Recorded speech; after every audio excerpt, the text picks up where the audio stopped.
পৃথিবীর বুকে ছোট্ট একটি মুসলিম দেশ হচ্ছে মালদ্বীপ। শুনেছি মালদ্বীপে নাকি ইসলাম ছিল না, আগে সবাই বৌদ্ধ ধর্মের ছিল। একটা দেশ কিভাবে রাতারাতি সবাই ইসলাম কবুল করলো, এ ব্যাপারে আপনার কাছে ইতিহাস জানতে চাই।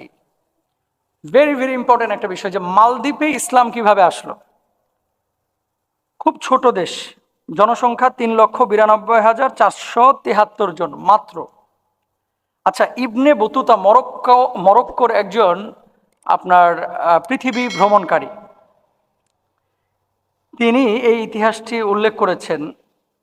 আসলে ইসলাম প্রবেশ করা শুরু করেছিল মালদ্বীপে 85 হিজরিতে।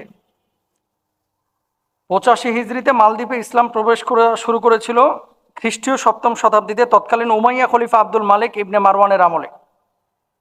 আপনি বলবেন যে সাগরের ভিতরে কিভাবে ইসলাম আসলো।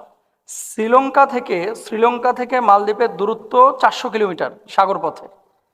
মালদ্বীপের চতুর্দিকে কিন্তু সাগর, মাঝখানে হচ্ছে মালদ্বীপ। এই সুন্দর একটা রাষ্ট্র যেখানে মানুষ হানিমুনে যায় এখন আনন্দ ফুর্তি করতে শুধু, তাই না? এই মালদ্বীপে ইসলামটা কিভাবে এসেছিল। ইবনে বতুতা মালদ্বীপে নেমেই দেখেন সবাই মুসলমান। উনি কল্পনা করলেন যে একটা দেশে এত মানুষ কিভাবে মুসলমান হতে পারে, জিজ্ঞাসা করলেন। তো ইতিহাস তিনি পড়ার পরে সেখানে আহ, এবং ইতিহাস সম্পর্কে জিজ্ঞেস করার পরে তিনি যে তথ্য জানিয়েছেন, একসময় 1100 শতকের দিকে একটা আরব্য বণিক দল জাহাজে করে ওই সাগর পথ পাড়ি দিচ্ছিলেন। ঠিক সেই সময় জলোচ্ছ্বাস এবং ঝড়ের কবলে পড়ে জাহাজটা ডুবে যায়। এই জাহাজের মধ্যে একজন কোরআনের হাফেজ ছিলেন, তার নাম হচ্ছে আবুল বারাকাত ইউসুফ আল বারবারি আল মাগরিবি। আবুল বারাকাত ইউসুফ আল বারবারি আল মাগরিবি মরক্কোর সম্ভবত এই যুবক ছিল। তো সমস্ত মানুষ জাহাজ ডুবে মারা গেল, একটা তক্তা ভাসতে লাগলো। ওই তক্তাটার উপরে ভর করে তিনি এই মালদ্বীপের ভূখণ্ডের পাশে এসে পৌঁছালেন। তো পুরো জাহাজ শেষ, তিনি মারা গিয়েছেন। তো মারা যাওয়ার পরে উনি কি করলেন, মালদ্বীপে উঠলেন। ওঠার পরে দেখেন যে সামান্য কিছু মানুষ এই দ্বীপে বসবাস করে। একজন বৃদ্ধকে তিনি পেলেন, সে বৃদ্ধ তাকে আশ্রয় দিল। তো তিনি কাঠ সংগ্রহ করে সেই জায়গাটায় বসবাস করতেন। আচ্ছা, হঠাৎ একদিন কাঠ সংগ্রহ করে তিনি বাড়িতে ফিরছেন, এমন মুহূর্তে দেখলেন বৃদ্ধ খুব কান্না করতেছে। কান্না যখন করতেছে বললেন যে আপনি আমাকে আশ্রয় দিয়েছেন, আপনি কি কারণে কান্না করতেছেন, আমি কি জানতে পারি? এরপরে তিনি বললেন যে আমাদের এই ভূখণ্ডটা যেহেতু সাগরের মাঝখানে, প্রতি বছর একটা নির্দিষ্ট সময় জ্যোতিষীরা গণকরা আমাদেরকে বলে যে একজন নারীকে উৎসর্গ করতে হবে সাগরে জীবন দিয়ে, তাহলে এই সাগর উত্তাল হবে না, আমাদের এই ভূখণ্ডকে ঠিক রাখবে। আপনি বলবেন এটা আবার কেমন কথা। আচ্ছা, মালদ্বীপে 1100 শতকের কথা আমি বলতেছি, কিন্তু উমর রাদিয়াল্লাহু তাআলা আনহুর জামানায়, আপনারা নিশ্চয়ই জানেন ইতিহাস, আমর ইবনুল আস রাদিয়াল্লাহু তাআলা আনহু যখন মিশরের গভর্নর, ওমর রাদিয়াল্লাহু তাআলা আনহুর জামানায় মিশরের নীল নদের পানি শুকিয়ে যাইতো প্রতি বছর। তো সেখানেও কিন্তু কুমারী নারীদেরকে উৎসর্গ করা হতো নদীর মধ্যে।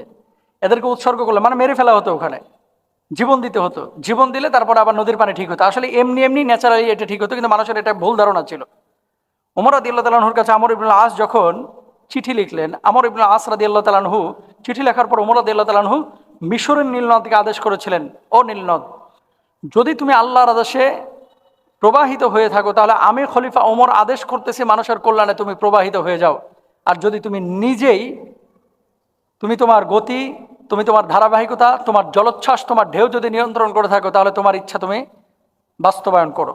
তা আল্লাহর আদেশে যেহেতু নীল নদ প্রবাহিত হয়, যে চিঠিটা ওমর রাদিয়াল্লাহু তাআলা আনহু লিখেছিলেন, আমর ইবনে আস রাদিয়াল্লাহু তাআলা আনহু ওই চিঠিটা নীল নদের মধ্যে নিক্ষেপ করলেন। নিক্ষেপ করার সঙ্গে সঙ্গে নীল নদের সমস্ত পানি জোয়ার এসে গেল। নীল নদ যেমন আগে পরিপূর্ণ পানিতে ছিল, ঠিক সেরকম পানিপূর্ণ হয়ে গেল নীল নদ। সুবহানাল্লাহ। এটা ওমর রাদিয়াল্লাহু তাআলা আনহু জামানার ঘটনা বলতেছি। তদ্রূপভাবে ইউসুফ বারাকাতি এই যুবক মুরব্বীকে বললেন, এই বৃদ্ধকে বললেন যে আপনার মেয়ের জন্য আপনি কাঁদতেছেন কেন? আজকে লটারিতে আমার মেয়ের নাম উঠেছে, 1 বছর পরে আমার এই মেয়েকে আজকে এই উৎসর্গ করতে হবে, রাত্রিবেলা সাগরের ধারে রেখে আসতে হবে এবং এখানে তাকে মেরে ফেলা হবে। তো যাই হোক, কে মেরে ফেলে? মূলত জিনের আসর ছিল, যেটাকে ইতিহাসবেত্তারা দৈত্যাকার একটা অবস্থা বলেছেন। মারা যাইতো ভয়ে আতঙ্কে। তো তখন এই যুবক যেহেতু কোরআনের হাফেজ ছিলেন, তিনি বললেন যে আমি এখানে অবস্থান করব এবং আপনি আমাকে সাজা গুছায় দেন, আপনার মেয়েকে দেওয়ার দরকার নাই। তো সাজা গুছায় দেওয়া হয়েছে, তাকে সাগরের ওখানে রেখে আসা হলো। রাজার সমস্ত সৈন্যরা অপেক্ষা করতেছে। পরবর্তী দিন সকালে আবার এরা এসে লাশ নিয়ে যায়। কোরআনের হাফেজ ছিল, তো ওখানে যাওয়ার পরে আল্লাহকে সাক্ষী রেখে বলেছে, আল্লাহ, হায়াত মৌতের মালিক আপনি, এই সাগরের জলোচ্ছ্বাসের মধ্যে থেকে আপনি আমাকে রক্ষণাবেক্ষণ করেছেন। আল্লাহ, যদি আজকে রাত্রে আমি মারা যাই, এই মানুষগুলো আমাকে আমার লাশটাকে নিয়ে যে দাফন করে দেবে, কিন্তু কোরআনের বদৌলতে যদি আপনি আমাকে রক্ষা করেন, তাহলে মানুষগুলোর মাঝখানে আমার দাওয়াতি কাজ করাটা সহজ হবে। কোরআন তেলাওয়াত করলো সারা সারা রাত, কোনো ভয় পাইল না। পরবর্তী রাত সকালবেলা এসে দেখে যে এই যুবক মারা যায়নি। সব অবাক হলেন, কি এমন পাওয়ার তুমি এখানে অ্যাপ্লাই করেছো যার কারণে তুমি নিহত হও নাই বা মারা যাও নাই? একটাই পাওয়ার, কোরআনের পাওয়ার। বলছে, সেটা কোন কোরআন? তখন কিন্তু সবাই মুসলমান হয় নাই। এটা হচ্ছে আল্লাহর বাণী কোরআন। পরবর্তী বছর 1 বছর, তখন ঈমান আনে নাই সবাই। 1 বছর পরে তিনি আবার বললেন যে আমাকে পরবর্তী রাতেও রাখা হোক, আমি এখানে থাকতে পারবো। মানুষজন বলল যে আজকে যদি তুমি জীবিত হয়ে যাও তাহলে জানবো যে তোমার কোরআন সত্য। সত্যিকার অর্থে তিনি সেদিনও বেঁচে গেলেন কোরআনুল কারীমের বদৌলতে। রাজা তখন কে ছিল? তখনকার যিনি রাজা ছিলেন, আচ্ছা, রাজার নাম হচ্ছে সনু রাজা। সনু রাজা যখন তিনি বললেন যে পরবর্তী বছর তুমি যদি জীবিত থাকো তাহলে আমরা একসাথে সবাই ইসলাম কবুল করব, 1140 সালের ঘটনা বলতেছি কিন্তু। তো পরবর্তী বছরও যখন তিনি জীবিত থাকলেন, এই সনু রাজা তখন বললেন যে এর কিতাব মিথ্যা হতে পারে না, এই লোকটা মিথ্যা হতে পারে না। সাথে সাথে এই ভূখণ্ডের পুরো রাষ্ট্রের সবাই একসাথে ইসলাম কবুল করলেন। সুবহানাল্লাহ। এই তখন থেকে মালদ্বীপে মূলত সমগ্র মালদ্বীপে ইসলাম ছড়িয়ে পড়লো এবং এই দেশটা মুসলিম দেশ হয়ে গেল। পৃথিবীতে যতগুলো দেশ আছে এই দেশটা গুরুত্বপূর্ণ একটা দেশ সৌন্দর্যের দিক থেকে, এবং এখানে মুসলিম না হলে নাগরিকত্ব পাওয়া যায় না।